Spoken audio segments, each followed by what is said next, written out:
Ayun, mag-review tayo ngayon. Bumili kasi ako sa 7-Eleven. Tapos nabili ko to. Ayun na, titamad kasi ako eh. Wala akong makain eh. I-review ko siya. Ano siya to, tawag dito?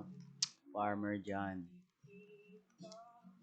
Bali 80 pesos to, tangin na mahal. Tapos barbecue flavor. Titikman ko na.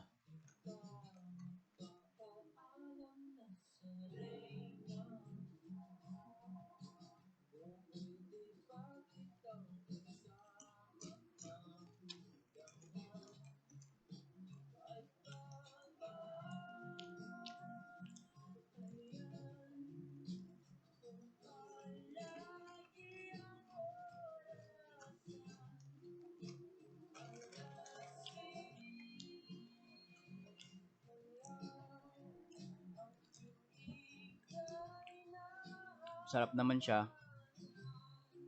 Pero sa lahat ng mga barbecue na natikman ko, masarap pa rin yung Lay's.